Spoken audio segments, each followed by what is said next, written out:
தேவன் தனது மகா பெரிய கிருபையினால அவருடைய வார்த்தையை கேட்கும்படியாகவும் அவருடைய வார்த்தையை சிந்திக்கும்படியாகவும் அவரை பற்றி ஆராயவும் நமக்கு இப்படிப்பட்ட கிருபைகளை அளித்திருக்கிறார்.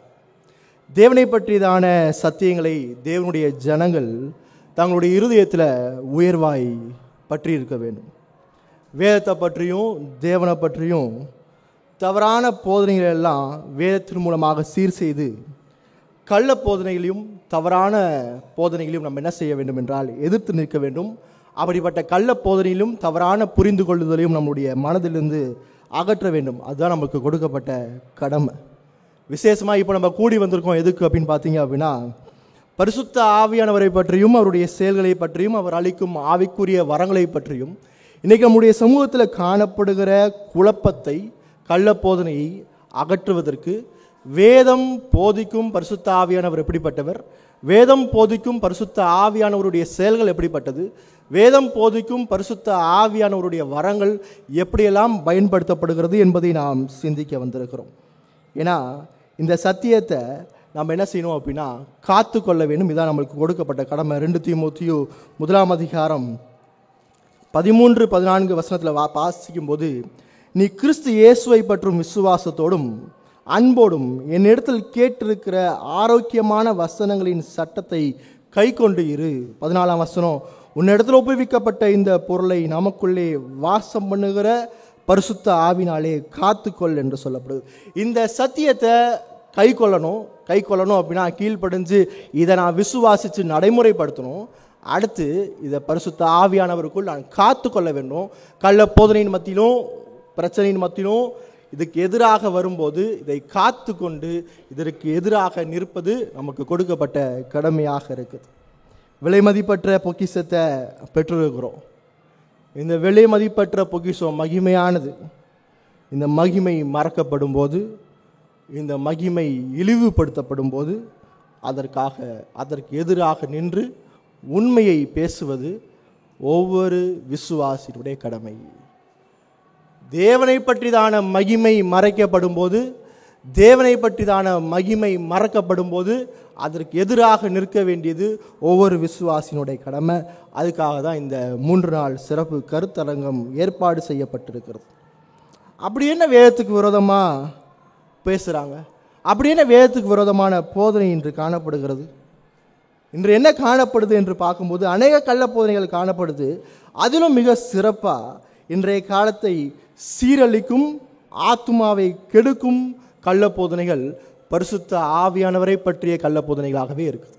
என்னுடைய ஆத்மாவை கெடுக்குது, என்னுடைய சமூகத்தை கெடுக்குது, என்னை சீரழிக்கும் கள்ள போதனையாக இருக்குது. ஆகதான் நம்ம நேற்றிலிருந்து ஆரம்பித்தோம். நேற்று பரிசுத்த ஆவியானவர் யார், அவர் ஒரு நபர், அவர் தெய்வீகமானவர் என்று பார்த்தோம்.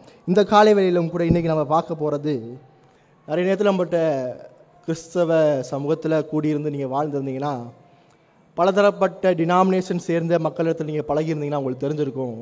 சிஸ்டர், பிரதர், பரிசுத்த ஆவியானவரை பெற்றுட்டீங்களா? சிஸ்டர், பிரதர், பரிசுத்த ஆவினால் அபிஷேகம் பெற்றுட்டீங்களா? பரிசுத்த ஆவியானவர் வல்லமையாக உங்களுடைய வாழ்க்கையில் இறங்கிட்டாரா? அடுத்து ஒரு சில பேரை பார்த்து சொல்லுவாங்க, பிரதர், இவர் அபிஷேகம் பெற்ற ஊழியக்காரர், இவர் சொன்னதெல்லாம் நடக்கும், இவர் சொன்னால் அநேக காரியங்கள் பரிசுத்த ஆவியானவர் இவரை கொண்டு செய்வார். இந்த மாதிரியான காரியங்கள்லாம் கேள்விப்பட்டிருக்கீங்களா? அடுத்து திருச்சபைகளுக்குள்ளே போகும்போது, ஆவியானவரே நீர் வந்து இறங்கும் இறங்கும் இறங்கும் என்று கத்தாரம்பாங்க. ஆவியானவரே நீர் இங்கே வாரும் என்று சொல்லுவாங்க. பரிசுத்த ஆவியானவரே நாங்கள் உமக்காக காத்திருக்கிறோம், சீக்கிரமாக வாரும். எல்லாரும் கண்ணை மூடிக்கோங்க, அப்போ ஆவியானவர் வரப்போகிறார், நான் அவருடைய பிரசனத்தை உணர்ந்துட்டு வரப்போறார்.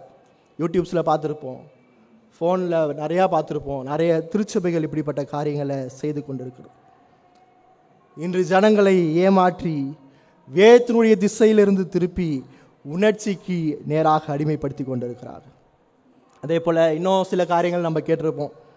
இந்த பிரதர், இந்த சிஸ்டர் அந்நிய பாஷையில் பேசுவாங்க. இந்த பிரதர்ஸ், இந்த சிஸ்டர்ஸ் என்ன செய்வாங்கன்னா, அபிஷேகம் பெற்று தேவனிடத்தில் ரொம்ப விசுவாசம் உள்ளவங்க, இவங்க என்ன சொன்னாலும், இவங்க என்ன ஜெபிச்சாலும் அது நிச்சயமாக நடக்கும் என்ற வேதத்துக்கு விரோதமான அநேக காரியங்களை இன்று நம் மத்தியிலே நாம் பார்த்து கொண்டிருக்கிறோம். வேதம் போதிக்கும் காரியம் என்ன அப்படின்னா, இந்த மாதிரியான கள்ள போதனைகளை கண்டு கொள்ளாமல் இருப்பது சரியல்ல. இப்படிப்பட்ட கள்ள போதனைகளை அடையாளம் காட்டி அன்பினால் வேதபூர்வமாக உண்மையை போதிக்க வேண்டும். அன்பினால் வேதபூர்வமாக உண்மையை போதிக்க வேண்டும். இப்படிப்பட்ட கூட்டத்தார் யார் அப்படின்னு பார்க்கும்போது பெண்டிகாஸ்டல் கரிஸ்மெட்டிக் இயக்கத்தை சார்ந்தவர்கள் என்று பார்க்குறோம். நேற்றைய தினத்தில் பெந்தைகோஸ்தே இயக்கத்தினுடைய அல்லது கரிஸ்மெட்டிக் இயக்கத்தினுடைய வரலாறை பார்க்கும்போது பெந்தைகோஸ்தே இயக்கம் 1901 ஆரம்பிக்கப்பட்டது. அதனுடைய அடிப்படை விஷயம் என்ன அப்படின்னு பார்த்தீங்கன்னா, பரிசுத்த ஆவியானவர், ஒரு மனுஷன் ரட்சிக்கப்படுறான் அப்படின்னா அந்த மனுஷனுடைய வாழ்க்கையில் பரிசுத்த ஆவியானவர் வல்லமையாக இருக்கிறாருன்னா அவன் அந்நிய பாஷையை பேசுவான். அந்த அந்நிய பாஷை பேசுவதன் மூலமாக அவனுக்குள் பரிசுத்த ஆவியானவர் வல்லமையாக இருக்கிறார் என்ற கொள்கையை உடையவர்கள். அதே கரிஸ்மெட்டிக் இயக்கத்தார் என்பவர்கள் 1960களில் ஆங்கிலிக்கன், மெத்தடிஸ்ட், பிரெஸ்பிட்டேரியன், இவாஞ்சலிக்கல் இப்படிப்பட்ட டினாமினேஷனில் உள்ளவர்கள் இந்த சத்தியத்தை பற்றி கொண்டு இப்படிப்பட்ட பரிசுத்த ஆவியானவருடைய வரங்கள் எனக்குள்ள அதிசயமாக நடக்கும் என்பதை விசுவாசித்து ஆரம்பித்த கூட்டத்தார்.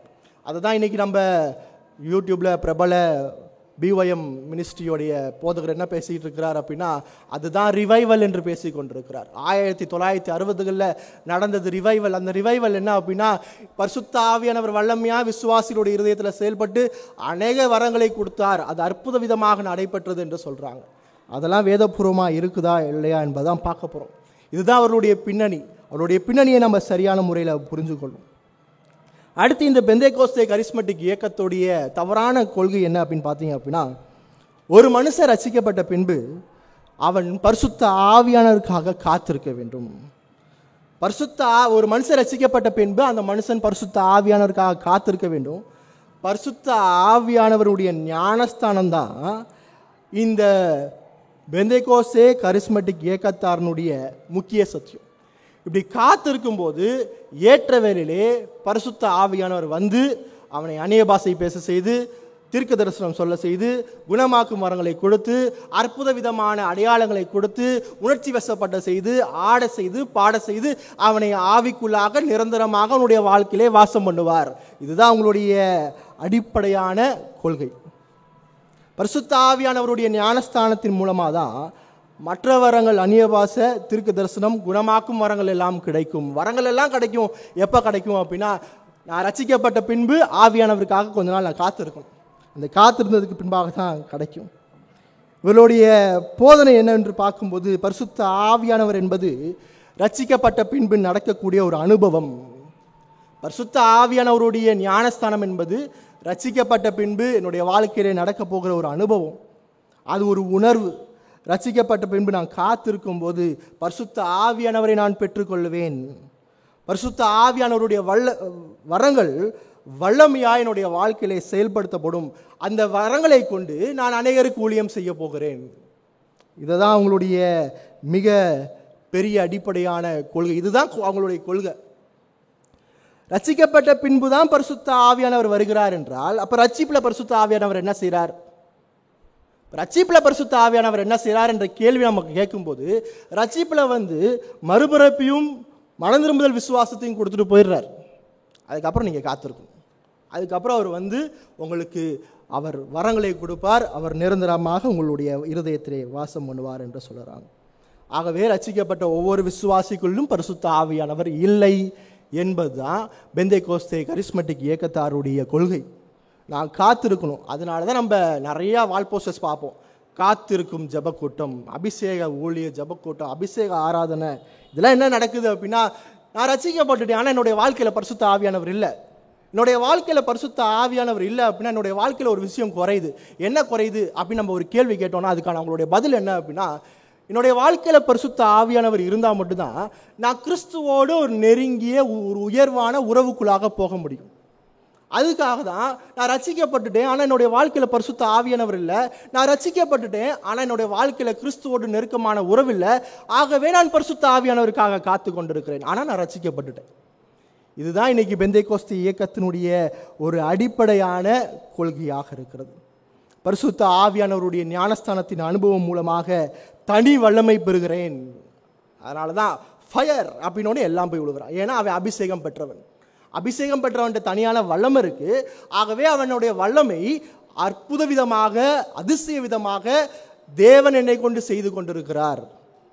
அதனால தான் அற்புதம் சுகமளிக்கும் வரத்தை பெற்ற போதகர், இவர்கிட்ட வந்து அவங்களுடைய நோய்கள்லாம் நீக்கி விடுவார் என்று சொல்கிறார்.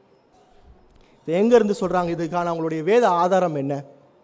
இதற்கான வேத ஆதாரம் என்னன்னு பார்க்கும்போது அவர்கள் அப்போஸ்தலர் 2ஆம் அதிகாரத்தை திருப்பிக் கொள்வாங்க. அப்போஸ்தலர் 2ஆம் அதிகாரத்தில் சீசர்களுடைய வாழ்க்கையில் வல்லமையாய் பரிசுத்த ஆவியானவர் வந்தார். வரும்போது பரிசுத்த ஆவியானவருடைய அபிஷேகத்தால், பரிசுத்த ஆவியானவருடைய ஞானஸ்தானத்தால் அவங்க என்ன செஞ்சாங்கன்னா வல்லமையை பெற்றார்கள், தைரியமாய் சுவிசேஷம் சொன்னார்கள், அந்நிய பாஷையை பேசினார்கள், சுகமளிக்கும் வரத்தை பெற்றார்கள். அவர்கள் தேவனுடைய வரங்களை வல்லமையாய் நடைமுறைப்படுத்தினார்கள். அவர்கள் தீர்க்க தரிசனம் சொன்னாங்க. இந்த வேத பகுதியை அவர்கள் பற்றி கொண்டு தான் அவர்கள் மிகப்பெரிய இந்த தவறான குழப்பத்துக்கு நேராக இருக்கிறார்கள். அப்போஸ்தலர் 2ஆம் அதிகாரத்தில் மட்டும்தான் இது இருக்குதா அப்படின்னு கேட்டு நம்ம டிஃபெண்ட் பண்ணோம் அப்படின்னா, அடுத்து அவர்கள் சொல்கிற காரியம் என்ன அப்படின்னா, பரிசுத்த ஆவியானவருக்காக ரட்சிக்கப்பட்ட மனுஷன் காத்திருக்கணும் நம்ம ஏன் சொல்கிறோம் அப்படின்னா, அது அப்போஸ்தலர் 2ஆம் அதிகாரத்தில் மட்டும் இல்லை, அது அப்போஸ்தலர் 8ஆம் அதிகாரத்தில் இருக்குது, நம்ம வாசி கேட்ட பகுதியில் இருக்குது, அப்போஸ்தலர் 10-11ஆம் அதிகாரத்தில் இருக்குது, அப்போஸ்தலர் 19ஆம் அதிகாரத்தில் இருக்குது. இந்த இடத்துல எல்லாம் அவர்கள் இந்த வேத பகுதியை பயன்படுத்தி பரிசுத்த ஆவியானவர் ரட்சிக்கப்பட்ட பின்புதான் என்னுடைய இருதயத்திலே நிரந்தரமாக வந்து வாசம் பண்ணுகிறார் என்று இந்த வேத பகுதிகள் சொல்லுகிறது. ஆகவே நாங்கள் இந்த கோட்பாடுகளை நாங்கள் வேதபூர்வமாக இருக்கிறது என்பதை நாங்கள் விசுவாசித்து நாங்கள் அதை நடைமுறைப்படுத்துகிறோம் என்று சொல்கிறார்கள். அடுத்து இவர்களுடைய மிகப்பெரிய ஆபத்து என்னன்னு பார்க்கும்போது, இவர்களுடைய வாழ்க்கையில் அனுபவம் தான் மிக பிரதானமானது. அவருடைய வாழ்க்கையில் அவருடைய உணர்ச்சியும் அனுபவம் தான் அவங்களுக்கு சத்தியத்தை விட பிரதானமானது. சத்தியத்தை விட உணர்ச்சியை மையப்படுத்தி தான் வேத சத்தியத்தையே அவர்கள் தீர்மானிக்கிறவர்களாக இருக்கிறார்கள். தங்களுடைய உணர்ச்சியும் தன்னுடைய அனுபவத்தை வைத்துக்கொண்டு தான் வேத சத்தியத்தை கையாளுகிறவர்களாக இருக்கிறார்கள். இப்போ நம்ம இந்த காலை வேளையில் என்ன பார்க்க போகிறோம் அப்படின்னா, இவர்கள் ஆதாரமாக பயன்படுத்துகிற அந்த வேத பகுதிகள் எல்லாம் உண்மையாகவே பரிசுத்த ஆவியானவருக்காக காத்திருக்க வேண்டுமா என்பதை தான் சொல்லுகிறதா என்பதை நாம் பார்க்க போகிறோம். இவர்கள் மேற்கோள் காட்டுகிற ஒவ்வொரு வேத பகுதியும் உண்மையாகவே பரிசுத்த ஆவியானவருடைய ஞானஸ்தானத்திற்காக பரிசுத்த ஆவியானவர் வல்லமையான ரட்சிக்கப்பட்ட பின்பு காத்திருந்து தான் பெற்றுக்கொள்ளணும் என்று அந்த வேத பகுதியெல்லாம் சொல்லுகிறதா என்பதை தான் நான் பார்க்க போகிறோம். இந்த பகுதியில் நம்ம விளக்கப்படுத்தி பார்க்க போகிறோம். அப்போ அதில் பார்க்கும்போது அநேக பகுதிகள் அப்போஸ்தலர் நடபடிகளிலிருந்து தான் அவர்கள் எடுக்கிறார்கள். அப்போ அப்போஸ்தலர் நடபடிகளை பற்றி ஒரு சின்ன அறிமுகத்தை பார்க்கும்போது, அப்போஸ்தலர் நடபடிகள் புஸ்தகம் என்பது ஒரு வரலாற்று புஸ்தகம். இந்த வரலாற்று புஸ்தகத்தில் பார்த்தீங்க அப்படின்னா, இந்த வரலாற்று புஸ்தகத்தில் இயேசு கிறிஸ்துவனுடைய பரமேறுதல், அதற்கு பின்பாக அவருடைய சீசர்கள் எப்படி பரிசுத்த ஆவியானவருடைய வல்லமையோடு திருச்சபையை நிறுவினார்கள், திருச்சபை மூலமாக எப்படி சுவிசேஷம் உலகமெங்கும் பரவியது என்பதுதான் இந்த அப்போஸ்தலர் நடபடிகள் 28 அதிகாரத்திலும் சொல்லப்பட்டிருக்கு. அப்போ இந்த வரலாற்று புஸ்தகம் திருச்சபை எப்படி நிறுவப்பட்டது, பரிசுத்த ஆவியானவர் சீசர்களை கொண்டு எப்படி வல்லமையாய் சுவிசேஷத்தை உலகமெங்கும் பரப்பினார் என்பதுதான் மிக தெளிவாக இந்த அப்போஸ்தலர் நடபடிகளில் சொல்லப்பட்டிருக்கு. அதே நீங்கள் புதிய ஏற்பாட்டில் நிருபங்களில் பார்த்தீங்க அப்படின்னா, நிருபங்களில் தான் திருச்சபை எப்படிப்பட்ட கொள்கைகளையும் போதனைகளையும் கொண்டுள்ளது என்பதை விளக்கப்படுத்தி இருக்கிறது. அப்போஸ்தலர் நடபடிகள் வரலாறு, நிருபங்களில் புதிய ஏற்பாட்டில் உள்ள திருச்சபைகள் எப்படிப்பட்ட கொள்கைகளையும் எப்படிப்பட்ட போதனைகளையும் கை கொண்டது என்பதை விளக்கப்படுத்தி இருக்கிறது. அப்போ கொள்கைகள் எப்பொழுதும் நிருபங்களில் இருந்து தான் எடுக்க வேண்டும். கொள்கைகள் அப்படின்னு பார்க்கும்போது, டாக்ட்ரின் அப்படின்னு பார்க்கும்போது, அது எப்பயுமே நிருபங்களிலிருந்து தான் எடுக்க வேண்டும். அந்த நிருபங்களில் அந்த டாக்ட்ரின் இருக்கும், வரலாற்றில் அதை நடைமுறைப்படுத்தியிருப்பார்கள். இதுதான் நம்ம பழைய ஏற்பாட்டில் பார்க்குறோம். 5 ஆகமங்கள் கொள்கைகள் யோசுவாவிலிருந்து அந்த சரித்திர புஸ்தகத்தை பார்க்கும்போது அந்த கொள்கைகள் நடைமுறைப்படுத்தப்பட்டிருக்கிறது, நம்மளுக்கு காண்பிக்கப்பட்டிருக்கு. அதே போல தான் இங்கே திருச்சபைகளுக்கு நிருபங்களை பார்க்கும்போது அந்த நிருபங்களில் திருச்சபையில் கொள்கைகள் விளக்கப்படுத்தியிருக்கு, கொள்கைகள் போதிக்கப்பட்டிருக்கிறது. அந்த கொள்கைகள் என்ன செய்யப்பட்டது என்று பார்க்கும்போது வரலாற்றிலே நடைமுறைப்படுத்தப்பட்டிருக்கிறது என்று பார்க்குறோம். அப்போது அடிப்படையான ஒரு விஷயம், கொள்கைகள் எப்பொழுதும் நிருபத்திலிருந்து தான் எடுக்க வேண்டும். நிருபத்தில் அது திருச்சபை போதித்திருக்கிறது, திருச்சபை விளக்கப்படுத்தியிருக்கிறது, திருச்சபை அதை நடைமுறைப்படுத்தியிருக்கிறது என்பதை நாம் புரிந்து கொள்ள வேண்டும். ஆனால் இன்றைக்கு இருக்கிற பெந்தேகோஸ்தே கரிஸ்மேட்டிக் இயக்கம் என்பது பரிசுத்த ஆவியானவருக்காக காத்திருக்க வேண்டும், பரிசுத்த ஆவியானவரை பற்றி தான் இந்த ஞானஸ்தானத்தை குறித்து பேசும்போது அவர்களுடைய கொள்கையினுடைய பேஸ் அப்போஸ்தலர் நடபடிகள் மட்டும்தான். அங்கிருந்து தான் அவர்கள் என்ன செய்கிறாங்கன்னா எடுக்கிறாங்க. அப்போஸ்தலர் நடபடிகள் திருச்சபையினுடைய கொள்கையை உருவாக்கும் நோக்கத்திற்காக கொடுக்கப்படவில்லை. அப்போஸ்தலர் நடவடிக்கைகள் திருச்சபையினுடைய கொள்கையை உருவாக்கும் நோக்கத்திற்காக எழுதி கொடுக்கப்படவில்லை. நாம் ஏன் இவர்களுடைய இந்த கொள்கையை இவ்வளவு தவறு என்று சொல்லுகிறோம்? நம்ம ஏன் இவர்களுடைய கொள்கையை இவ்வளவு தவறு என்று சொல்கிறோம்? வேதம் பரிசுத்த ஆவியானவருடைய ஞானஸ்தானத்தை குறித்து என்ன பேசுது என்பதை நம்ம தெளிவாக பார்க்கும்போது இவர்களுடைய கொள்கை எவ்வளவு ஆபத்தானது, எவ்வளவு வேதத்தை விட்டு விரோதமானது என்பதை நாம் சரியான முறையிலே புரிந்து கொள்ள முடியும். பழைய ஏற்பாட்டிலும் சரி புதிய ஏற்பாட்டிலும் சரி மிக தெளிவாய் பரிசுத்த ஆவியானவர் திருச்சபையின் மீது ஊற்றப்படுவார் என்பது விளக்கப்படுத்தப்பட்டிருக்கிறது, முன்னுரைக்கப்பட்டிருக்கிறது. உதாரணமாக யோவேல் தீர்க்கதரிசன புஸ்தகம் 2ஆம் அதிகாரம் 28-29 வசனங்களை நம்ம வாசிக்கும் போது, யோவேல் தீர்க்கதரிசன புஸ்தகம் பழைய ஏற்பாட்டில் 1062வது பக்கம் 28-29 வசனத்தை பார்க்கும்போது, அதற்கு பின்பு நான் மாம்சமான யாவர் மேலும் என் ஆவியை ஊற்றுவேன், அப்பொழுது உங்கள் குமாரரும் உங்கள் குமாரத்திகளும் தீர்க்க தரிசனம் சொல்வார்கள், உங்கள் மூப்பர்கள் சொப்பனங்களையும் உங்கள் வாலிபர்கள் தரிசனங்களையும் காண்பார்கள், ஊழியக்காரர் மேலும் ஊழியக்காரிகள் மேலும் அந்நாட்களில் என் ஆவியை ஊற்றுவேன். பழைய ஏற்பாட்டில் தீர்க்க தரிசனமாக முன்னறிவிக்கப்பட்டது என்ன அப்படின்னு பார்க்கும்போது, என் ஆவியை நான் திருச்சபையில் ஊற்றுவேன். அதுதான் தீர்க்க தரிசனமாக யோவேல் தீர்க்கதரிசி மூலமாக முன்னுரைக்கப்பட்டது. இது தீர்க்க தரிசனத்தில் சொல்லப்பட்டது. புதிய ஏற்பாட்டில் யோவான் சுவிசேஷம் 16ஆம் அதிகாரம் 7ஆம் வசனத்தை பாருங்கள்.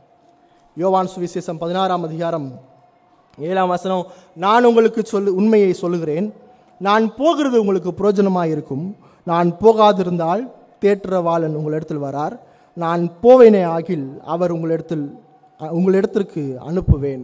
இப்போ இயேசு கிறிஸ்து சொல்கிறார், நான் போய் பரிசுத்த ஆவியானவரை திருச்சபைக்கு அனுப்ப போகிறேன். யோவான் சுவிசேஷம் 14ஆம் அதிகாரம் 16ஆம் வசனத்தில் பார்க்கணும், நான் பிதாவை வேண்டிக் கொள்வேன், அப்பொழுது என்றைக்கும் உங்களோட கூட இருக்கும்படி சத்திய ஆவியாகிய வேறொரு தேற்றவாளனை அவர் உங்களுக்கு தந்தருள்வார். வாக்குத்தத்தமாக சொல்லப்பட்டிருக்கிறது.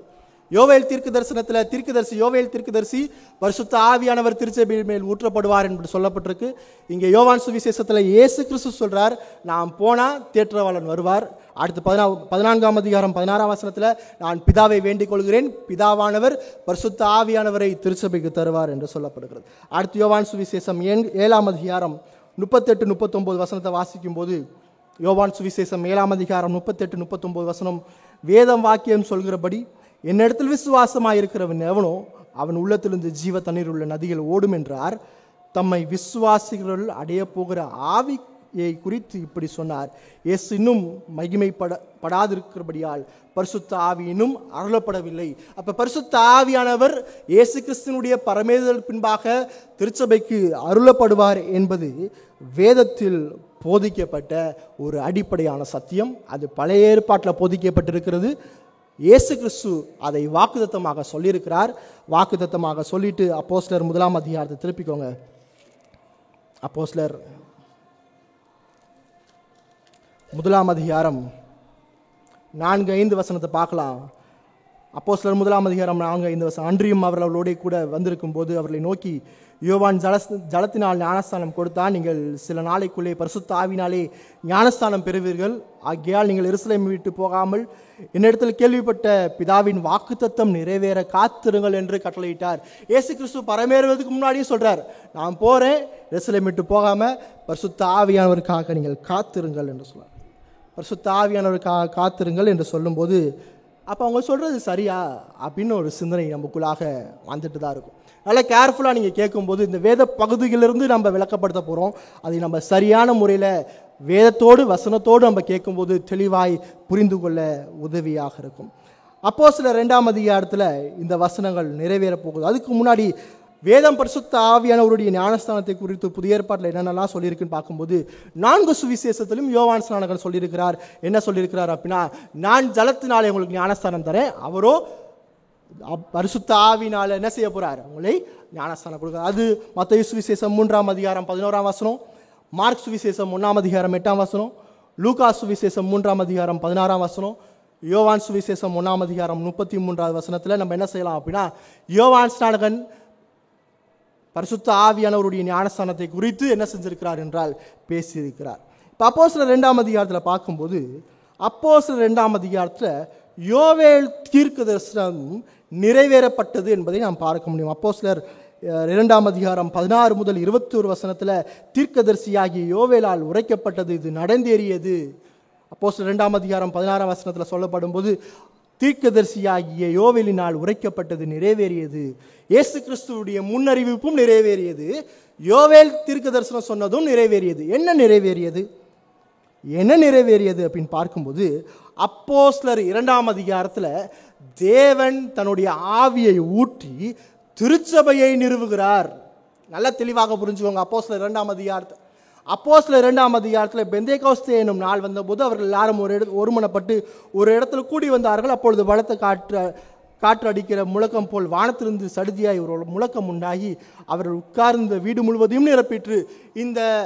இந்த சம்பவம் திருச்சபையினுடைய நிறுவுதல். இது திருச்சபையினுடைய நிறுவுதலை சொல்லுது. திருச்சபையை தேவன் நிறுவுகிறார். இது வரலாற்று நிகழ்வு. இது மிக மிக முக்கியமான நிகழ்வு. இது தனித்துவமான நிகழ்வு. மறுபடியும் நடக்கக்கூடிய நிகழ்வு அல்ல. அப்போஸ்தலர் 2ஆம் அதிகாரம் திருச்சபையினுடைய நிறுவுதல். திருச்சபை நிறுவப்பட்ட பின்பு திருச்சபை நிறுவுதல் என்பது வரலாற்று பூர்வமான நிகழ்வு. இந்த வரலாற்று பூர்வமான நிகழ்வு தனித்துவமானது, முக்கியமானது. இது மறுபடியும் நடக்கக்கூடிய ஒரு நிகழ்வு அல்ல. இது ஒரே தரம் வரலாற்றிலே தேவன் இப்படி தன்னுடைய வல்லமையுள்ள பரிசுத்த ஆவியானவரை ஊற்றி திருச்சபை என்ன செய்திருக்கிறார் என்றால் நிறுவி இருக்கிறார் என்று பார்க்கிறோம். இதான் அப்போஸ்தலர் 2ஆம் அதிகாரத்தில் பார்க்கிறோம். இந்த வசனங்கள் ஒரு காலத்திலும் ரட்சிக்கப்பட்ட பின்பு விசுவாசி பரிசுத்த ஆவிக்காக காத்திருக்க வேண்டும் என்பதை போதிக்கவில்லை. இந்த அப்போஸ்தலர் 2ஆம் அதிகாரம் திருச்சபை நிறுவுதலை பேசுது. பரிசுத்த ஆவியானவர் இனிமேல் நிரந்தரமாய் விசுவாசிகளுடைய இருதயத்தில் வாசமாய் இருக்க போகிறார் என்பதை போதிக்கிறது. இது வரலாற்று நிகழ்வு. மறுபடியும் இந்த நிகழ்வு நடக்காது. மறுபடியும் பரிசுத்த ஆவியானவர் வருகிறாரா அப்படின்னு திரும்பியும் ஒரு கேள்வி கேட்டால், இப்போ கேட்ட அப்போஸ்தலர் 8ஆம் அதிகாரத்தை திருப்பிக்கோங்க. கேட்ட அப்போஸ்தலர் 8ஆம் அதிகாரம் 14 முதல் 17 வசனத்தில் சமாரியர் தேவ வசனத்தை ஏற்றுக்கொண்டதை எருசலேமில் உள்ள அப்போஸ்தலர்கள் கேள்விப்பட்டு பேதுருவையும் யோவானையும் அவர்களிடத்திற்கு அனுப்பினார். இவர்கள் வந்தபோது அவர்கள் ஒருவனும் பரிசுத்த ஆவியை பெறாமல் கர்த்தராகிய இயேசு கிறிஸ்துவின் நாமத்திலே ஞானஸ்தானம் மற்றும் பெற்றிருந்தவர்களாக கண்டு அவர்கள் பரிசுத்த ஆவியை பெற்றுக்கொள்ளும்படி அவர்களுக்காக ஜெபம் பண்ணி அவர்கள் மேல் கைகளை வைத்தார். அப்பொழுது அவர்கள் பரிசுத்த ஆவியை பெற்றார்கள். இந்த நிகழ்வு சமாரியாவிலே நடக்குது. அப்போஸ்தலர் 2ஆம் அதிகாரத்தினுடைய நிகழ்வு எருசலேமில் நடக்குது. எருசலேமில் இருந்து ஜனங்கள் சமாரியாவில் நம்ம கேட்ட பகுதியில் பார்க்கும்போது அப்போஸ்தலர்கள் சிதறி போய் எங்கும் சுவிசேஷத்தை பிரசங்கித்தார்கள். 8ஆம் அதிகாரம் 4ஆம் வசனம். அப்பொழுது பிலிப்பு என்பவன் சமாரியாவில் உள்ள ஒரு பட்டணத்தில் போய் அங்கு உள்ளவர்களுக்கு கிறிஸ்துவை பிரசங்கித்தான். கிறிஸ்துவை பிரசங்கித்த பின்பாக கிறிஸ்துவை பிரசங்கித்தது யாருக்கு பிரசங்கித்தான்? கிறிஸ்துவை சமாரியர்களுக்கு பிரசங்கித்தான். சமாரியர்களுக்கு பிரசங்கிக்கும் போது கிறிஸ்துவை பிரசங்கித்தான் என்று பார்க்கும்போது இயேசு கிறிஸ்துனுடைய சிலுவை மரணத்தை பிரசங்கித்தான். நீ பாவி என்பதை பிரசங்கித்தான். பாவத்திலிருந்து மனம் திரும்ப வேண்டும் என்று பிரசங்கித்தான். இப்படிப்பட்ட பாவத்திலிருந்து விடுதலை கொடுக்கிறவர் ஆண்டவராகிய இயேசு கிறிஸ்து அவர் உங்களுக்காக சிலுவையிலே மரித்திருக்கிறார் என்பதை பிரசங்கித்தான். இந்த சுவிசேஷ செய்தியை கேட்டு அவர்கள் விசுவாசித்தார்கள். ஆனால் வசனம் சொல்லுது பரிசுத்த ஆவியை பெறலை. அப்போ பெந்தேகோஸ்தேக்காரங்க சொல்றது சரிதானே? ரட்சிக்கப்பட்ட பின்பு அவர்கள் பரிசுத்த ஆவியானவருக்காக காத்திருக்கிறாங்க. அப்போ பெந்தேகோஸ்தேக்காரங்க கரிஸ்மேட்டிக்காரங்க சொல்றது சரிதானே? ரட்சிக்கப்பட்ட பின்பு காத்திருக்க வேண்டும் தானே? அப்படியா அப்படின்னு பார்க்கும்போது இந்த அப்போஸ்தல நடவடிக்கை தான் ஆரம்பத்தில் சொன்னேன். இந்த நிகழ்வு, இந்த புஸ்தகம் ஒரு வரலாற்று புஸ்தகம். அடுத்து இந்த புஸ்தகம் ஒரு டிரான்சிஷன் பீரியடை குறிக்கிறது. டிரான்சிஷன் பீரியட் என்று பார்க்கும்போது பழைய ஏற்பாட்டிலிருந்து புதிய ஏற்பாட்டு இயேசு கிறிஸ்துவனுடைய காலத்துக்குள்ளாக ஒரு மாறுதலுக்குரிய காலம். ஆகவே தான் நம்ம இந்த வரலாற்று புஸ்தகத்திலிருந்து கொள்கைகளை ஏற்படுத்தக்கூடாது என்று சொன்னோம். இது மாறுதலுக்குரிய புஸ்தகம் என்பதனால ஒரு சில எக்ஸப்ஷன்ஸ் என்ன அப்படின்னு பார்த்தீங்கன்னா, இங்கே யாருக்கு சுவிசேஷம் அறிவிக்கப்பட்டது? இங்கே சமாரியர்களுக்கு சுவிசேஷம் அறிவிக்கப்பட்டது. இந்த சமாரியர்கள் யார்? இந்த சமாரியர்களுக்கும் யூதர்களுக்கும் உள்ள பகைன்னு ஒன்று இருக்கு. இந்த யூதர்கள் சமாரியர்களை ஏற்றுக்கொள்ளவே மாட்டாங்க. அப்போ இயேசு கிறிஸ்து பரமேறுவதற்கு முன்பாக சொல்ற காரியம் என்னன்னா, நீங்க உலகமெங்கும் போய் சுவிசேஷத்தை பிரசங்கிங்க. எங்கேருந்து? எருசலேமிலும் யூதேயாவிலும் சமாரியாவிலும். சமாரியா அப்படின்னு சொல்லும் போது அது அந்த யூதனால அது புரிந்து கொள்ளவே முடியாது. அதனாலதான் யோவான் சுவிசேஷம் 4ஆம் அதிகாரத்தில் அவர் சமாரியா ஸ்திரீட்ட பேசும்போது அந்த சீசர்களுக்கு யோசனை வருது, இவர் என்ன இந்த ஸ்திரீட்ட உட்கார்ந்து பேசிக் கொண்டிருக்கிறார். அப்ப யூதனால இந்த சமாரியனை தனக்கு இணையாக தன்னோடு அவனால் இணைத்து கொள்ளவே முடியாத ஒரு நிலைப்பாட்டில் இருக்கிற மனுஷன். அப்ப இவன் ரசிக்கப்பட்டான், இவன் பரிசுத்த ஆவியானவரை பெற்றுக்கொண்டான் அப்படின்னு நம்ம யூதன் இல்லாம ஒரு சாட்சி நடந்திருந்தால் அது இந்த யூதனால் அங்கீகரித்து கொள்ளவே முடியாது. அது இந்த யூதனால் ஏற்றுக்கொள்ளாமல் அவனை நிராகரித்திருப்பான். ஆகவேதான் இங்க என்ன செய்றார் அப்படின்னா, யூதர்களுடைய சாட்சியாக அப்போஸ்தலர்கள் என்ன செய்யப்படுகிறார்கள் என்றால் இங்கே சமாரியாவுக்கு அனுப்பப்படுகிறார்கள். அப்போஸ்தலருடைய அதிகாரத்தை இந்த சமாரியர்கள் புரிந்து கொள்ள வேண்டும்.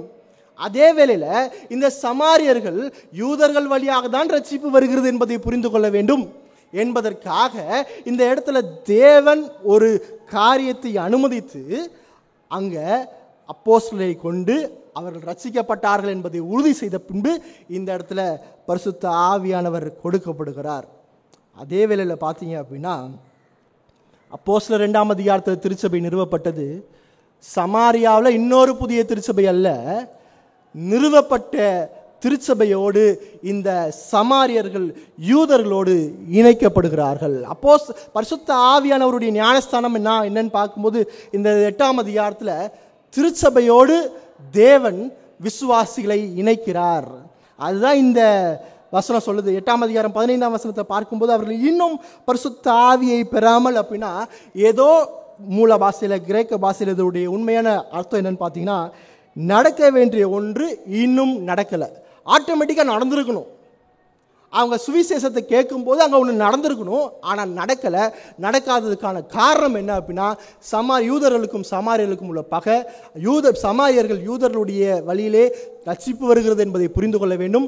அதே போல் யூதர்கள் இந்த சமாரியர்களை சேர்த்து கொள்ள வேண்டும் என்பதற்காக தேவன் இங்கே ஒரு இடைவேளையை தேவனே அனுமதித்திருக்கிறார். ஏன்னா 15ஆம் வசனம் மிக தெளிவாக சொல்லுது, அவர்கள் வந்தபோது அவர்களில் ஒருவனும் பரிசுத்த ஆவியை பெறாமல், அந்த ஒருவனும் பரிசுத்த ஆவியை பெறாமலா இன்னும் பரிசுத்த ஆவியானவரை பெறலையா அப்படின்னா இன்னும் ரட்சிக்கப்படலையா என்ற சென்ஸ்ல இல்லை, அவங்க இன்னும் அது திருச்சபையோடு இணைக்கப்படவில்லை என்பதை அந்த மூலவாசை தெளிவாக சொல்கிறது. என்ன சொல்லுது அப்படின்னா, நடக்க வேண்டிய ஒன்று இன்னும் நடைபெறவில்லை. அது அப்போஸ்தலர்கள் வந்தோடனே அப்போஸ்தலர்கள் திருச்சபையினுடைய அஸ்திபாரமாக இருப்பதனால் அவர்கள் மூலமாக அவர்கள் திருச்சபைக்குள்ளாக இணைக்கப்பட்டார்கள். அதனால தான் எபேசியர் 2ஆம் அதிகாரத்தை திருப்பிட்டீங்கன்னா, எபேசியர் 2ஆம் அதிகாரம் 14-15 வசனத்தை பார்க்க 14ஆம் வசனத்தை மட்டும் வாசிக்கலாம். ஏனெனில் அவரே நம்முடைய சமாதானக்காரராகி இருதரத்தாரையும் ஒன்றாக்கி பகையாக நின்ற பிரிவினையாகிய நடுச்சுவரை தகர்த்து, இந்த நடுச்சுவர் அப்போஸ்தலர் 8ஆம் அதிகாரத்திலே தகர்க்கப்படுகிறது. இந்த நடுச்சுவர் இன்னைக்கு ஆவிக்குரிய ரீதியிலே நமக்கு தடுக்கப்படுகிறது. ஆக அப்போஸ்தலர் 8ஆம் அதிகாரத்தில் பிசிக்கலா இந்த நடுச்சுவர் தகர்க்கப்பட்டதை யூதர்கள் பார்த்து அப்போஸ்தலர்கள் பார்த்து தேவனுடைய வல்லமையான செயல் என்பதை அவர்கள் என்ன செய்தார்கள், உணர்ந்து கொண்டார்கள். இந்த நடுச்சுவர் தகர்க்கப்படுவதற்காகவே தேவன் இப்படிப்பட்ட காரியத்தை இந்த இடத்திலே அனுமதித்திருந்தார். ஆனால் இங்கே ஒரு விஷயம், இங்கே பரிசுத்த ஆவியானவரை பெற்றோடனே 8ஆம் அதிகாரத்தில் யார் அந்நிய பாஷை பேசலை. 8ஆம் அதிகாரத்தில் யார் அந்நிய பாஷை பேசலை. ஏன் பேசலைன்னு சொல்லி நம்ம வரப்போகிற காரியங்களை நம்ம பார்க்க இருக்கோம். அடுத்து நம்ம பார்க்கும்போது பரிசுத்த ஆவியானவர் மறுபடியும் வரதில்லை. அதுக்கு பார்த்தோம், இந்த அப்போஸ்தலர் 8ஆம் அதிகாரம் என்ன காரணத்திற்காக அங்கே பரிசுத்த ஆவியானவர் ஒரு இடைவேளைக்கு பின்பாக வருகிறார் என்று பார்த்தோம். இப்போ அப்போஸ்தலர் 11ஆம் அதிகாரத்தை திருப்பிட்டீங்க அப்படின்னா, அப்போஸ்தலர் 11ஆம் அதிகாரத்தை திருப்பிட்டீங்க அப்படின்னா 15 18 வசனத்தை பார்க்கும்போது, அப்போஸ்தலர் 11ஆம் அதிகாரம் 15 18 வசனத்தில் பார்க்கும்போது, பேதுரு கொர்நேலியு வீட்டில் என்ன நடந்தது என்பதை எருசலேமில் இருக்கிற சகோதரர்களுக்கு சொல்கிறார். நான் பேச தொடங்கின போது பரிசுத்த ஆவியானவர் ஆதியிலே நம்மேல் இறங்கினது போலவே அவர்கள் மேலும் இறங்கினார். யோவான் ஜலத்தினால் ஞானஸ்தானம் கொடுத்தால், நீங்களோ பரிசுத்த ஆவியினாலே ஞானஸ்தானம் பெறுவீர்கள் என்று கர்த்தர் சொன்ன வார்த்தையை அப்பொழுது நினைவு கூர்ந்தேன்.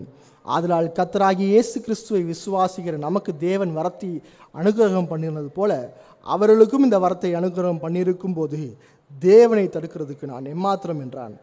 இவைகளை அவர்கள் கேட்டபொழுது அமர்ந்திருந்து, அப்படியானால் ஜீவனுக்கு ஏதுவான மனந்திரும்புதலை தேவன் புரஜாதிகளுக்கும் அருளி செய்தார் என்று சொல்லி தேவனை மகிமைப்படுத்தினார்கள்.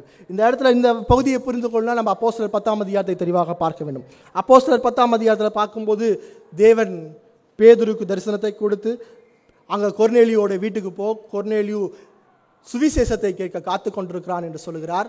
அவன் பேதுரு கொர்நேலியுடைய வீட்டுக்கு போகிறான். கொர்நேலியுடைய வீட்டில் பார்த்தீங்க அப்படின்னா அப்போஸ்தலர் 10ஆம் அதிகாரம் 44ஆம் வசனத்தில் இந்த வார்த்தைகளை பேதுரு பேசி கொண்டிருக்கையில், எந்த வார்த்தையை பேதுரு பேசி கொண்டிருக்கையில் அப்போஸ்தலர் 10:34 பார்க்கிறோம். அப்பொழுது பேதுரு பேசத் தொடங்கி தேவன் பட்சபாதம் உள்ளவர் என்றும் தேவனை பற்றி சுவிசேஷத்தை பேசுகிறான். சுவிசேஷத்தை பேச ஆரம்பித்தான். சுவிசேஷத்தை பேச ஆரம்பிக்கும் போது 44ஆவது வசனம், இந்த வார்த்தைகளை பேதுரு பேசி கொண்டிருக்கையில் வசனத்தை கேட்டவர்கள் யாவர் மேலும் பரிசுத்த ஆவியானவர் இறங்கினார். என்ன நடந்துச்சு இங்க? பரிசுத்த ஆவியானவர் இறங்கினார். கொர்நேலி வீட்டில் என்ன நடந்துச்சு அப்படின்னா, அப்போஸ்தலர் 2ஆம் அதிகாரத்தில் நடந்தது நடக்கலை. நல்லா புரிந்து கொள்ள வேண்டிய காரியம், இங்கு கொர்நேலியோட வீட்டில் இன்னும் கொர்நேலியு ரட்சிக்கப்படலை, அவருடைய வீட்டார் ரட்சிக்கப்படவில்லை. இப்போதான் பேதுரு மூலமா சுவிசேஷத்தை, ஜீவனுள்ள தேவனை பற்றிதான சுவிசேஷத்தை, இயேசுவை பற்றிதான சுவிசேஷத்தை, சிலுவையில் அறையப்பட்ட இயேசுவை பற்றிதான செய்தியை, உயிர்த்தெழுந்த இயேசுவை அவர்கள் கேள்விப்பட்டு அந்த இயேசுவை பற்றிதான சுவிசேஷத்தை கேட்டு கொண்டிருக்கிறார்கள். சுவிசேஷம் கேட்கப்படும் போது பரிசுத்த ஆவியானவர் நிரப்பினார். சுவிசேஷம் கேட்கப்படும் போது பேதுரு பேசிக் கொண்டிருக்கும் போது அங்கதான் பார்க்கிறோம் 44ஆம் வசனத்தில், வசனத்தை கேட்டவர்கள் யாவர் மேலும் பரிசுத்த ஆவியானவர் இறங்கினார் அப்படின்னு பார்க்கும்போது அந்த இடத்துல ரட்சிக்கப்பட்டவர்கள் மேலல்ல, சுவிசேஷத்தை கேட்டு ரட்சிக்கப்படாதவர்கள் இங்கே பேதுருடைய வசனத்தை கேட்டு அவர்கள் பரிசுத்த ஆவியானவர் இறங்கினார். அப்படின்னா பேதுருடைய வசனத்தை அவன் விசுவாசித்தான். அந்த விசுவாசத்தினுடைய விலை ஏன்னா பரிசுத்த ஆவியானவர் அவனுடைய இருதயத்தில் செயல்பட்டார். பரிசுத்த ஆவியானவருடைய இருதயத்தில் செயல்பட்டனால பரிசுத்த ஆவியானவர் நிரப்பினார். அப்படின்னா மறுபிறப்பை கொடுக்கிறார். மறுபிறப்புடைய விளைவு மனம் திரும்புதலும் விசுவாசமும் அங்கே பார்க்கப்பட்டது. இன்னும் ரட்சிக்கப்படல கொர்நேலியுடைய வீட்டில் இருக்கிறவங்க. சுவிசேஷம் பிரசங்கிக்கப்பட்டது. சுவிசேஷம் பிரசங்கிக்கப்படும் போது பரிசுத்த ஆவியானவர் சுவிசேஷ வார்த்தையின் மூலமாக ஜனங்களுடைய இருதயத்துக்குள்ளாக செயல்படுகிறார். செயல்படும் போது மறுபிறப்பு நடைபெறுகிறது. மறுபிறப்பினுடைய விளைவு மனம் திரும்புதலும் விசுவாசம். அதனால தான் 11ஆம் அதிகாரத்தில் நம்ம பார்த்தீங்க அப்படின்னா 18ஆம் வசனம், இதை போய் பேதுரு எருசலேமில் ரிப்போர்ட் பண்ணும்போது அங்கே இருக்கிறவங்க சொல்கிறாங்க, ஜீவனுக்கு ஏதுவான மனம் திரும்புதலை தேவன் புறஜாதியாருக்கும் அருளி செய்தார் என்று சொல்லி, நம்மை போல வரத்தை கொடுத்துட்டார் என்று சொல்லி அல்ல, நம்மை போல அந்நிய பாஷை பேச வச்சுட்டார் என்று அல்ல, நம்மை போல வல்லமையான வரங்களை கொடுத்து அவர்களை ஆட வைத்தார் என்பதற்காக அல்ல, மனந்திரும்புதலை கொடுத்தார் என்பதற்காக. மனந்திரும்புதல் எப்போ வரும்? சுவிசேஷத்தை கேட்கும் போது தான் வரும். எவ்வளோ பெரிய கோர் இடத்துல பெந்தேகோஸ்தே கரிஸ்மட்டிக் இயக்கம் கையை வச்சிருக்கு என்று பாருங்க. பரிசுத்த ஆவியானவர் செயல்படும் போது உணர்ச்சியை தூண்டி ஆட வைப்பது பரிசுத்த ஆவியானவருடைய ஞானஸ்தானம் அல்ல. பரிசுத்த ஆவியானவருடைய ஞானஸ்தானம் உங்களுடைய இருதயத்தை உடைப்பது, நீங்க பாவி என்று உணரச் செய்வது, இயேசு கிறிஸ்துவை விசுவாசி என்று சொல்வது, இயேசு கிறிஸ்து தான் என்னுடைய ஆண்டவர், நான் மோசமான பாவத்தில் செத்து போயிருக்கிறேனே அப்படின்ற உணர்வை கொடுப்பது. அந்த உணர்வை கொடுத்து என்னுடைய இருதயத்தை உடைத்து, கல்லான இருதயத்தை உடைத்து அந்த தேவன் மீதான அன்பையும் அந்த தேவன் மீதான விசுவாசத்தையும் கொடுப்பதுதான் பரிசுத்த ஆவியானவருடைய ஞானஸ்தானம். அதுதான் அப்போஸ்தலர் 10:11ஆம் அதிகாரத்தில் கொர்நேலியு வீட்டில் நடந்துச்சு. கொர்நேலியு சுவிசேஷத்தை கேட்டு இருதயம் உடைக்கப்பட்டவனாய், எவ்வளவு மோசமான பாவியா இருக்கேன் ஆண்டவரே நான், எவ்வளவு மோசமான மனுஷனா இருக்கிறேனே நான், எவ்வளவு மோசமான மனுஷன், எனக்கு என்ன இடத்துல உங்களுடைய கிருபை பொருந்தின வார்த்தையை சொன்னீங்க ஆண்டவரே என்பதை உணர்ந்து அவன் தேவனுடைய ரட்சிப்பை பெற்றுக்கொண்டான். கொர்நேலியு ரட்சிக்கப்பட்டு காத்திருக்கல. கொர்நேலியுக்கு சுவிசேஷம் பிரசங்கப்பட்டது. கொர்நேலியுக்கு சுவிசேஷம் அறிவிக்கப்பட்டது. அப்போஸ்தலர் 2ஆம் அதிகாரத்துக்கும் அப்போஸ்தலர் 11ஆம் அதிகாரத்தில் நம்ம கொஞ்சம் தெளிவாக புரிந்து கொள்ள வேண்டும். அப்போஸ்தலர் 2ஆம் அதிகாரத்தில் 120 சீசர்கள் மேலே பரிசுத்த ஆவியானவர் ஊற்றினார். அது எதற்கு அப்படின்னா திருச்சபை நிறுவது. நல்லா தெளிவாக புரிஞ்சுங்க. இந்த இடத்த நீங்கள் மிஸ் பண்ணிட்டீங்க அப்படின்னா இனிமேல் கேட்க போகிற எல்லா பிரசங்கத்திலையும் உங்களுக்கு கேள்விகள் வரும். சரியா? இந்த இந்த இடத்துல நம்ம தெளிவாய் புரிந்து கொள்ளவில்லைன்னா இனிமேட்டு நீங்கள் பரிசுத்த ஆவியானவரை குறித்து கேட்க போகிற எல்லா செய்தியும் உங்களுக்கு கேள்விக்குறியாக தான் இருக்கும். பரிசுத்த ஆவியானவர் என்பவர் உங்களுடைய இருதயத்தில் சுவிசேஷ வசனத்தின் மூலமாக அவர் உங்களுடைய இருதயத்தை உடைத்து உங்களுடைய இருதயத்துக்குள்ளாக வருகிறார். அப்போஸ்தலர் 2ஆம் அதிகாரத்தில் ரட்சிக்கப்பட்டவர்களுக்கு ஊற்றப்படுகிறது. ஏன் அப்படின்னா திருச்சபையை நாட்டப்படுவதற்காக, திருச்சபை நிறுவுவதற்காக. சுவிசேஷம் இந்த அப்போஸ்தலருடைய அஸ்திவாரத்திலிருந்து வளர்க்கப்பட்டு மாளிகையாக கட்டப்பட்டு திருச்சபைக்குள்ள அவருடைய ஜனங்கள் சேர்க்கப்படுவதற்காக. இந்த நிகழ்வு அப்போஸ்தலர் 2ஆம் அதிகாரத்தில் நடக்கப்பட்ட நிகழ்வு மறுபடியும் நடக்காது. ஆனால் அப்போஸ்தலர் 10ஆம் அதிகாரம் 11ஆம் அதிகாரத்தில் நடக்கப்பட்ட நிகழ்வு மறுபடியும் சுவிசேஷத்தை கேட்கும்போது நடந்தே ஆகும். அப்போஸ்தலர் 2ஆம் அதிகாரத்தில் நடக்கப்பட்ட நிகழ்வு திருச்சபை நிறுவுதல், உலகளாவிய திருச்சபையினுடைய நிறுவுதல் மறுபடியும் நடக்காது. அது ஒரே தரம் தான். ஆனால் அப்போஸ்தலர் 10ஆம் அதிகாரத்தில் 11ஆம் அதிகாரத்தில் கொர்நேலியு வீட்டில் நடந்த நிகழ்வு ஒவ்வொரு முறையும் உண்மையான சுவிசேஷம் கேட்கப்படும் போது, ஒவ்வொரு முறையும் இந்த வேதபூர்வமான சுவிசேஷம் பிரசங்கிக்கப்படும் போது நடந்தே ஆகும். அதான் பரிசுத்த ஆவியானவருடைய வல்லமையான செயல். அப்போஸ்தலர் 11ஆம் அதிகாரத்தில், அப்போஸ்தலர் 2ஆம் அதிகாரத்தில் நீங்கள் மறுபடியும் திருப்பிட்டீங்க அப்படின்னா அப்போஸ்தலர் 2ஆம் அதிகாரத்தில் அப்போஸ்தலர்கள் சுவிசேஷ செய்தியை பிரசங்கிக்கும் போது அந்த செய்தியை கேட்ட ஜனனுடைய வாழ்க்கையில் என்ன நடந்துச்சுன்னு பாருங்க. முதல் பிரசங்கம் யார் பண்ணுறா? பேதுரு பண்ணுறார். இப்போ 2ஆம் அதிகாரம் 38ஆம் வசனத்தை பாருங்க. பேதுரு அவர்களை நோக்கி, நீங்கள் மனம் திரும்பி ஒவ்வொருவரும் பாவ மன்னிப்புக்கென்று இயேசு கிறிஸ்துவின் நாமத்தினாலே ஞானஸ்தானம் பெற்றுக்கொள்ளுங்கள், அப்பொழுது பரிசுத்த ஆவியினுடைய வரத்தை பெறுவீர்கள். எப்பொழுது? நீங்கள் மனம் திரும்பும்போது, சுவிசேஷத்தை கேட்டு மனம் திரும்பும்போது. அதுதான் அப்போஸ்தலர் 11ஆம் அதிகாரம் 18ஆம் வசனத்தில் நம்ம பார்த்தோம். ஜீவனுக்கு ஏதுவான மனம் திரும்புதலை தேவன் அவர்களுக்கு தந்திருக்கிறார். இப்போ பரிசுத்த ஆவியானவருடைய ஞானஸ்தானம் அப்படின்னா சுவிசேஷத்தை கேட்கும்போது என்னுடைய கல்லான இருதயத்தை உடைத்து மறுபிறப்பையும் மனம் திரும்புதலையும் விசுவாசத்தையும் கட்டளையிட்டு இருக்கிறார். அடுத்து அப்போஸ்தலர் 19ஆம் அதிகாரத்தில், அப்போஸ்தலர் 19ஆம் அதிகாரம், அப்போஸ்தலர் 19ஆம் அதிகாரத்தில் முதல் 7 வசனங்களை யாராவது சத்தமாக வாசிக்க முடியுமா? அப்போஸ்தலர் 19ஆம் அதிகாரம் முதல் 7 வசனம். 19ஆம் அதிகாரத்தில் பவுல் எபேசுக்கு வருகிறார். எபேசில் யோவான் ஸ்நானகனுடைய சீசர்கள் இருக்கிறாங்க. யோவான் ஸ்நானகனுடைய சீசர்கள் இருக்கும்போது அந்த சீசர்களை பார்த்து, நீங்கள் அங்கே பாருங்கள் வசனமே தெளிவாக சொல்லுது.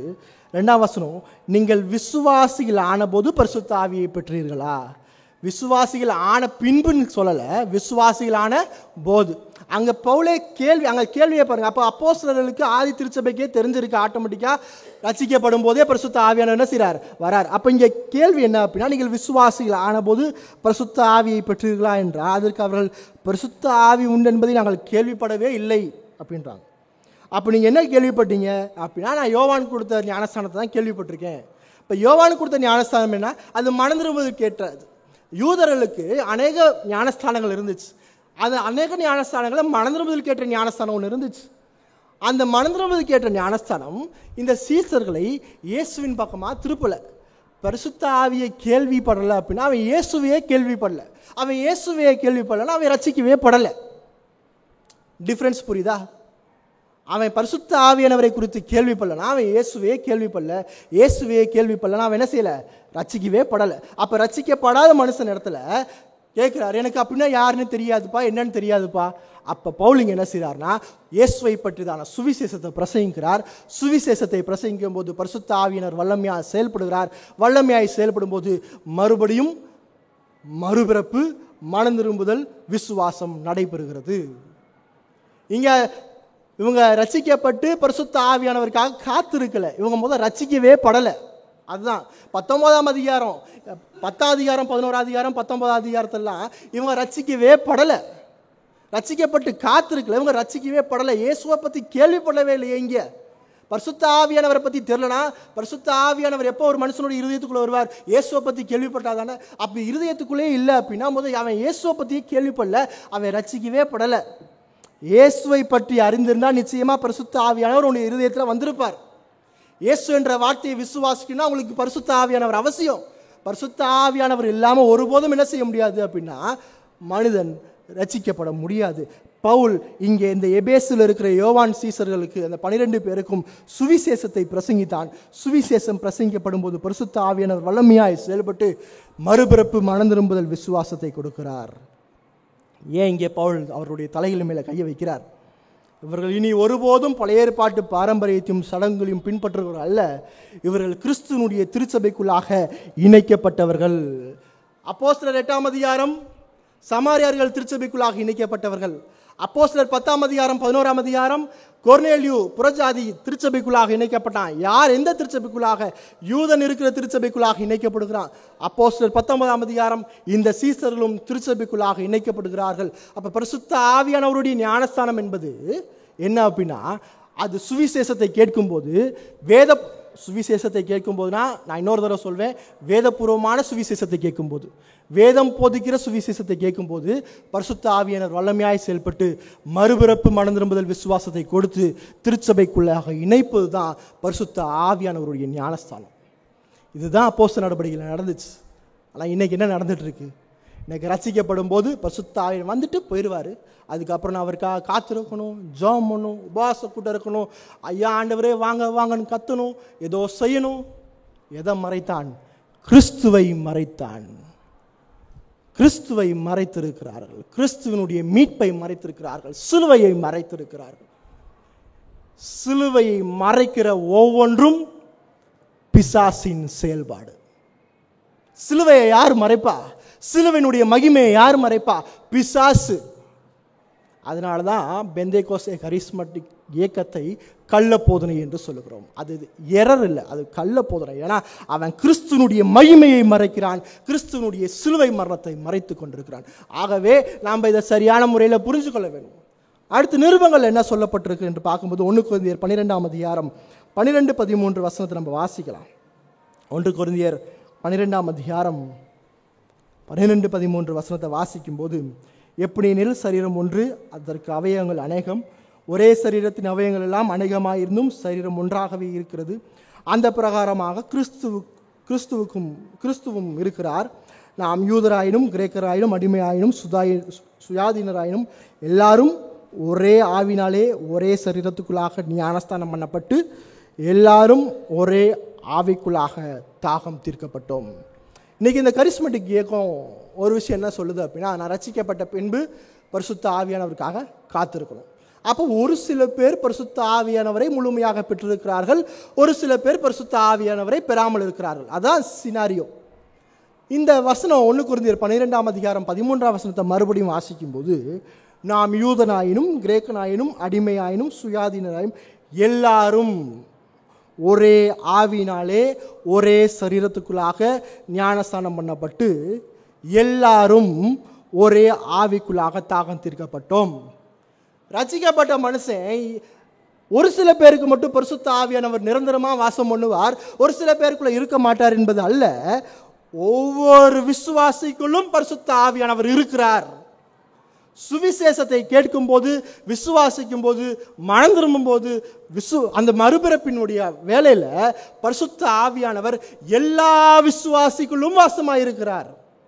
அதனால தான் நம்ம தொடர்ச்சியாக சொல்லி கொண்டிருக்கிற காரியம், ஆவியானவரை கூப்பிடாத, வான்னு கூப்பிடாத, அவர் உன்னோட இருதயத்துக்குள்ள இருக்கிறார், எல்லா விசுவாசிகளும் இருக்கிறார். பவுல் மிக தெளிவாக சொல்றார், எல்லா விசுவாசிகளும் பரிசுத்த ஆவினாலே ஞானஸ்தானம் பெற்றிருக்கிறார்கள். அதனால தான் இந்த பெந்தேகோஸ்தேக்காரங்க, நான் இந்த பாஸ்டர்கிட்ட போய் ஜெபம் பண்ணுங்க சுகம் கிடைக்கும், ஏன்னா அவர் அபிஷேகம் பெற்றவர், இவருக்குள்ள பரிசுத்த ஆவியானவர் இருக்கிறார். ஏன் பொய்? ஏன்னா எல்லா விசுவாசிகளும் பரிசுத்த ஆவியானவர் இருக்கிறார் என்ற சத்தியத்தை அவன் மறைச்சனால அது பொய்.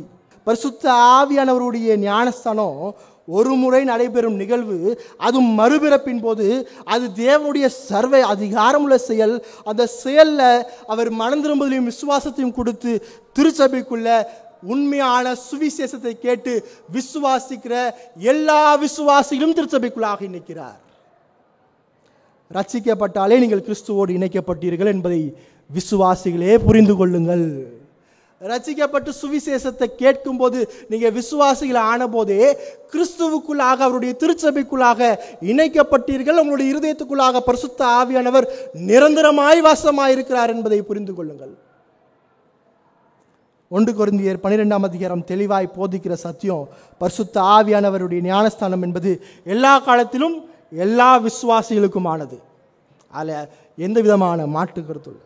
மனம் திரும்புதல் விசுவாசத்தின் போதே பரிசுத்த ஆவியானவர் ஒவ்வொரு விசுவாசினுடைய இருதயத்திலே வாசமாய் இருக்கிறார் என்பதை உங்களுடைய இருதயத்திலே உறுதியாய் பிடித்து கொள்ளுங்கள். மறுபடியும் சொல்றேன், மனம் திரும்புதல் விசுவாசத்தின் போதே பரிசுத்த ஆவியானவர் ஒவ்வொரு விசுவாசினுடைய இருதயத்திலே வாசமாய் இருக்கிறார் என்பதை உங்களுடைய இருதயத்தில் உறுதியாய் பற்றி கொள்ளுங்கள். இறுதியாக பற்றி கொள்ளும் போது, நேற்று பார்த்தோம், ஒரு நபர் தேவன், அந்த திரியேக தேவன் எனக்குள்ள இருக்கிறார். அந்த நபர் என்னோடு இருக்கிறார். அவர் என்னோடு இருந்து அவர் எனக்கு கிறிஸ்துவை மட்டுமே காட்டுவார். அவர் என்னை பாவத்தை வெறுக்க செய்வார், நீதியின் பாதையிலே நடத்துவார், வேதத்தை புரிய செய்வார். அவர் எனக்குள்ளாக இருக்கிறார். உங்களுக்குள்ளாக இருக்கிறாரா? இந்த காலவேளையில் உங்களுக்குள்ளாக இருக்கிறாரா என்பதை யோசித்து பாருங்கள். நிஜமாவே சுவிசேஷத்தை கேட்டு மனம் திரும்பி உங்களுடைய இருதயத்துக்குள்ளே பரிசுத்த ஆவியானவர் வாசம் பண்ணுறாரா? இல்லை அப்படின்னா மனம் திரும்ப. இன்னொரு வேத பகுதியை பார்க்கலாம். ரோமருக்கு எழுத நிருபம் 8ஆம் அதிகாரத்தை திருப்பிக்கோங்க. ரோமருக்கு எழுத நிருபம் 8ஆம் அதிகாரம் 9ஆம் வசனத்தை பாருங்கள். தேவனுடைய ஆவி உங்களில் வாசமாயிருந்தால் நீங்கள் மாம்சத்துக்கு உட்பட்டவர்களாயிராமல் ஆவிக்கு உட்பட்டவர்களாயிருப்பீர்கள். கிறிஸ்துவின் ஆவி இல்லாதவன் அவருடையவன் அல்ல. இன்னைக்கு பெந்தேகோஸ்தேக்காரங்க என்ன சொல்றாங்க? ஒரு சில பேருக்குள்ள ஆவியானவர் இருக்கிறார், ஒரு சில பேருக்குள்ள ஆவியானவர் இல்லை அப்படின்னா, ஒரு சில பேருக்குள்ள ஆவியானவர் இல்லைன்னா அவன் ரட்சிக்கவே படலை. அதான் இந்த ரோமருக்கு எழுத நிருபம் 8ஆம் அதிகாரம் 9ஆம் வசனம் சொல்லுது, உங்களில் தேவனுடைய ஆவி உங்களில் வாசமாக இருந்தால், உங்களினா விசுவாசிகளுடைய வாழ்க்கையில் நீங்கள் மாம்சத்துக்குட்பட்டவர்களாயிராமல் ஆவிக்குட்பட்டவர்களாயிருப்பீர்கள். கிறிஸ்துவனுடைய ஆவி இல்லாதவன் அவருடையவன் அல்ல. இருந்தால் என்ற வார்த்தை சில விசுவாசிகள் என்பது பொருள் அல்ல, எல்லா விசுவாசிகளும் குறிக்கிறது. எல்லா விசுவாசிகளுடைய இருதயத்தில் வாசமாயிருக்கிறார். வாசமாயிருக்கிறார் என்றால் நிரந்தரமாய் கூடியிருக்கிறார். அப்பப்போ வந்துட்டு போறதல்ல, எப்பொழுதும் கூடியிருக்கிறார். 1 கொரிந்தியர் 3ஆம் அதிகாரம் 16ஆம் வசனத்தில் 1 கொரிந்தியர் 3:16 வாசிங்க.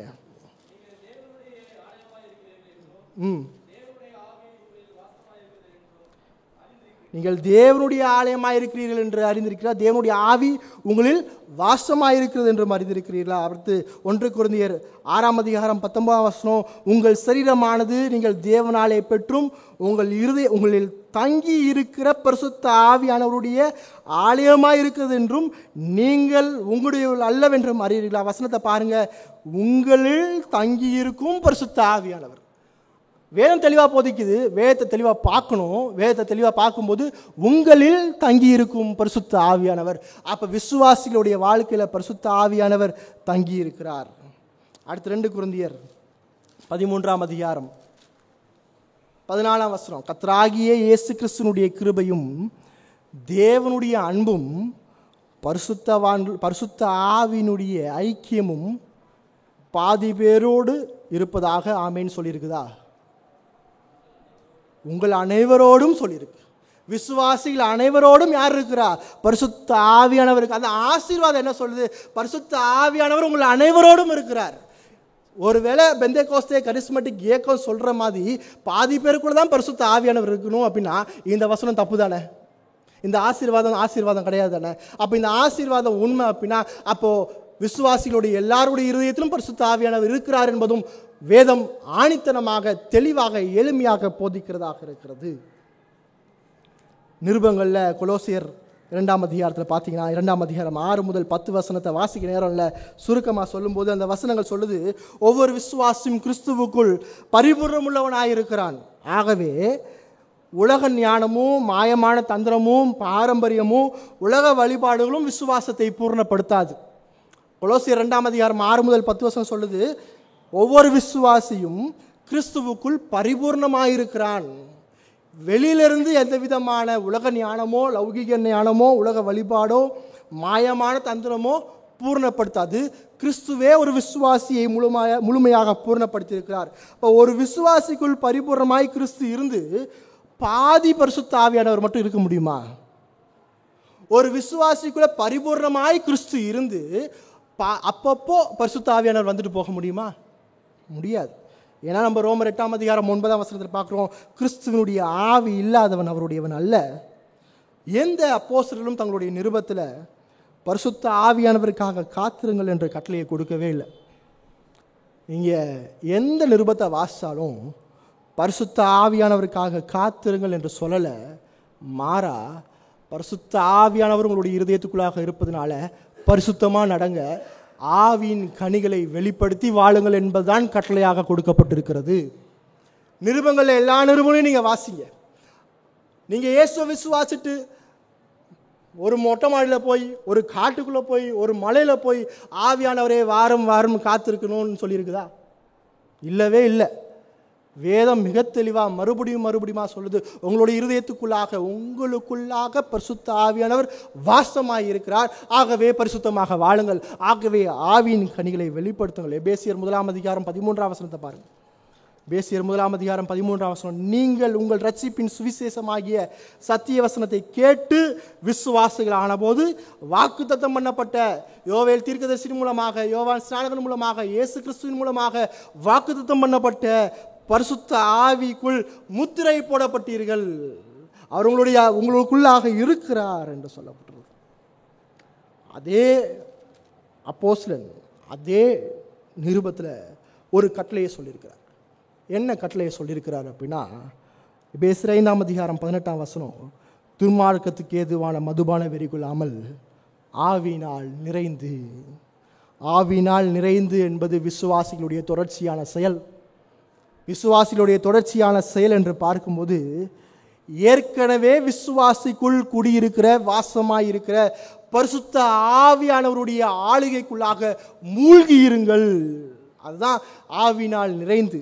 ஆவியினால் நிறைந்து என்று சொல்லும்போது, ஏற்கனவே விசுவாசிக்குள் வாசமாயிருக்கிற நிரந்தரமாயிருக்கிற பரிசுத்த ஆவியானவருடைய ஆளுகைக்குள்ளாக மூழ்கி இருங்கள். அப்படின்னா வேதத்தால் முழுவதுமாக ஆளப்படுதல். விசுவாசிகள் வேதத்தால் ஆளப்பட வேண்டும் என்பது கட்டளையாக இருக்கிறது. பரிசுத்த ஆவியானுடைய நிரப்புதல் என்றால் வேதத்தினால் ஆளப்படுவது. பெந்தேகோஸ்து இயக்கத்தினுடைய தவறான போதனையை வேதம் எவ்வளோ தெளிவாக சொல்லுது பார்த்தீங்களா? வேதம் எவ்வளோ தெளிவாக சொல்லுகிற ஒரு போதனையை எவ்வளோ தவறாக இந்த பெந்தேகோஸ்து கரிஸ்மட்டிக் இயக்கம் சொல்லி கொண்டிருக்குது என்று பார்க்குறீங்களா? இன்றைக்கி நிறையா நேரத்தில் அப்போஸ்தலர் 8 வாசி கேட்ட இந்த சீமோனை போல காசுக்காக எதையாச்சும் வாங்கிடலாமான்னு தான் ஓடிட்டுருக்கான். காசுக்காக ஏதாச்சும் வாங்கிடலாமா தான். அவனுக்கும் நம்ம சொல்கிற கட்டளை என்னன்னா, மனம் திரும்பி இயேசு கிறிஸ்துவ விசுவாசிங்க. மனம் திரும்புதல் பரிசுத்த ஆவியானவருடைய செயல்பாடு. மிக தெளிவாய் நீங்களும் நானும் புரிந்து கொள்ள வேண்டிய சத்தியம், பரிசுத்த ஆவியானவருடைய ஞானஸ்தானம் என்பது மறுபிறப்பில் நடைபெறுகிறது. மறுபிறப்பு நடந்துச்சுன்னா அதோடைய விளைவு என்ன அப்படின்னா, அதனுடைய அடையாளம் என்னன்னா மனம் திரும்புதலும் விசுவாசமும். அப்படி மனம் திரும்புதலும் விசுவாசமும் நடக்கும்போது அந்த மனுஷன் கிறிஸ்துவுக்குள்ளாக இணைக்கப்பட்டு அவருடைய சரீரத்துக்குள்ளாக இணைக்கப்படுகிறான். இதுதான் அப்போஸ்தலர் 8 10 19 1 கொரிந்தியர் 12 எபேசியர் 1 எபேசியர் 5 கொலோசியர் 2 எபேசியர் 8 இவ்வளவுத்தையும் பார்த்தோம். என்ன பார்த்தோம்? பரிசுத்த ஆவியானவர் எனக்குள்ள இருக்கிறார், எனக்குள்ள இருக்கிறார், கிறிஸ்து எனக்குள்ள இருக்கிறார், கிறிஸ்து எனக்குள்ள இருக்கிறார், நான் திருச்சபைக்குள்ளாக இணைக்கப்பட்டிருக்கிறேன். இன்றைக்கு அநேகர் ஏன் பரிசுத்த ஆவியானவரை வாரும் சொல்லிட்டு இருக்கான்னா, அப்போஸ்தலர் 19 இருந்து யோவான் ஸ்நானகனுடைய சீசனை போல இயேசுவையும் தெரியல, பரிசுத்த ஆவியானவரும் தெரியல, அதனாலே ஆவியானவரே வாரும் கத்திட்டு இருக்கிறான். இன்னைக்கு நீங்க ஆவியானவரை வாரும் கத்துனீங்கன்னா உங்களுக்கு இயேசுவை தெரியல, இயேசுவையே தெரியல, பரிசுத்த ஆவியானவரை தெரியலனா நான் பாவத்தில் இருக்கிறேன். இயேசுவை தெரிஞ்சா நிச்சயமா பரிசுத்த ஆவியானவர் என்னுடைய இருதயத்தில் இருப்பார். பரிசுத்த ஆவியானவருடைய இருதயத்தில்னா எனக்கு இயேசு தெரியாது. அப்ப இயேசு தெரியலனா நான் என்ன செய்யணும்? இயேசுவே என்னை ரட்சியும் சொல்லி அழுங்க. ஆண்டவரே நான் பாவியான மனுஷன், ஆண்டவரே நான் குற்றவாளி, ஆண்டவரே நான் உங்களுடைய தண்டனைக்கு நேராக இருக்கிறேன், உங்களுடைய கோபத்துக்கு நேராக இருக்கிறேன், ஆண்டவரே நான் செத்து போனேன், நரகத்துக்கு போவேன் ஆண்டவரே என்று அழுங்க. ஆண்டவரே நீர் மட்டும் தான் என்னுடைய பாவத்துக்காக சிலுவை மறிச்சிங்க, உங்களுடைய சிலுவை மரணம் மட்டும் தான் என்னை உயிர்ப்பிக்க முடியும், நீர் மட்டும் தான் எனக்காக ரத்தம் சிந்துனீங்கன்னு சொல்லி ஆண்டவரே என்னை காப்பாற்றுங்க, ஆண்டவரே என்னை ரட்சிங்க, ஆண்டவரே எனக்கு மனம் திரும்புதலையும் விசுவாசம் தாங்கன்னு சொல்லி அவருடைய பாதத்தை பற்றி கொள்ளுங்க. இல்லை அப்படின்னா நிச்சயமாக நரகம் உண்டு. இதுதாங்க உண்மையான சுவிசேஷம். இந்த சுவிசேஷம் கேட்கப்படும் போது பரிசுத்த ஆவியானவர் வல்லமையாய் உங்களுடைய இருதயத்தில் செயல்படுவார்.